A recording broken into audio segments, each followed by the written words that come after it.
मोदी जी को जब भी अपना काला करतूत छुपाना होता है, देश में झट से एक नया कानून ला देते हैं और देश के लोगों को आपस में लड़ा देते हैं। देखिए, अजीत पवार जी की मौत को छुपाने के लिए नरेंद्र मोदी जी ने यूजीसी कानून को लागू करवाया, ताकि देश के लोग आपस में बट जाएं और तू बोले कि सवर्ण है, तू बोले कि दलित है। इस तरीके काम नरेंद्र मोदी जी ने करवा दिया। अजीत पवार जी की मौत साजिश के तहत हुई थी। इसको छुपाने के लिए नरेंद्र मोदी जी ने एक गेम खेला और देश के लोगों को आपस में डाइवर्ट किया और आपस में लड़वा तक दिया। अजीत पवार जी की मौत भारतीय जनता पार्टी वालों ने करवाया है। इसका पूरा आगे हम उदाहरण बताएंगे। सबसे पहले कल के दिन जो घटना हुई है, निशु तिवारी नाम की एक रिपोर्टर है, जो एक लड़की है, वो जाती है यूजीसी वाले मुद्दे पे लड़कियों से बात करने, जाती है दलित समाज की लड़कियों से बात करने यूजीसी कानून पे। तब तक दलित समाज की लड़कियां भड़क जाती हैं और निशु तिवारी को वहीं पे थप्पड़ मारती हैं, उनको घसीट के ऐसे ले जाती है। निशु तिवारी जो भूमिहार जाति से आती है और सवर्ण समाज से आती है, उनका गलती बस इतना रहता है कि वो सवर्ण समाज से आती है और वो यूजीसी का विरोध कर रही थी, क्योंकि उसमें देश के छात्रों को आपस में लड़ाया जा रहा था, बांटा जा रहा था। इसी को देखते हुए निशु तिवारी ने उसका विरोध कर दिया कि यूजीसी जैसा कानून देश में नहीं लागू होना चाहिए। दलित समाज की लड़कियां, दलित समाज के लड़के भड़क जाते हैं और उस लड़की को पटक के थप्पड़ मारते हैं और उसको घसीट के इतना दूर तक ले जाते हैं। मोदी जी को जब भी अपना काला करतूत छुपाना होता है, इसी तरीके का कारनामा कर देते हैं।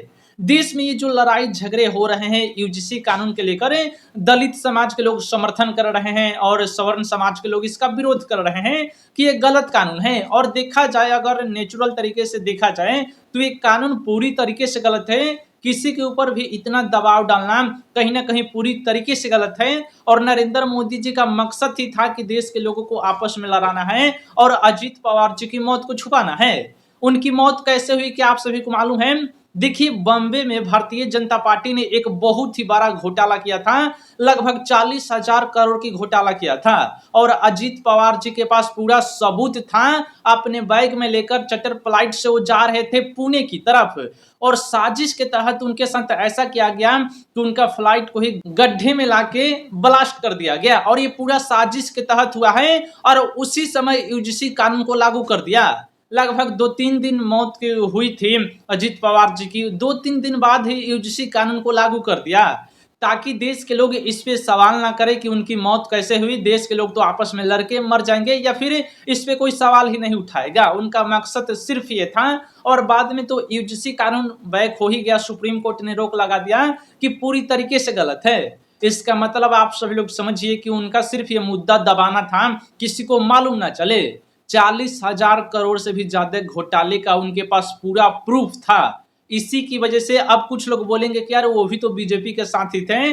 भले वो बीजेपी के साथ थे, लेकिन उनके जितना ईमानदार नेता पूरे देश भर में नहीं है जितने ईमानदार अजीत पवार जी थे। उनका काम देख लीजिए, देखिएगा तो हैरान हो जाइएगा। देश का कोई भी नेता उनका बराबरी करने लायक नहीं है। इसी वजह से जानबूझकर उनको मरवा दिया गया और पूरा साजिश के तहत मरवाया गया था। इसी बात को छुपाने के लिए भारतीय जनता पार्टी ने इस तरीके से गेम खेला, देश के लोगों को आपस में लड़ाया, फिर कानून को बैक करवा दिया। समझदार लोगों के लिए इशारा काफी है। आप सभी लोग समझ गए होंगे कि ये मोदी जी का चाल था। कल के दिन जो घटना हुआ निशु तिवारी के साथ बहुत ही गलत था। लड़कियों को ऐसा नहीं करना चाहिए था, उनको पीटना नहीं चाहिए था। यूजीसी कानून सही भी है, गलत भी है, क्योंकि स्कूलों में भेदभाव होता है जाति को लेकर। और ये भी गलत था कि किसी के ऊपर इतना दबाव डाल देना, उनका पूरा एकेडमिक करियर ही खत्म कर देना, पूरी तरीके से गलत था। जानबूझकर ये लोगों को लड़ाने का ये पूरा प्लान था।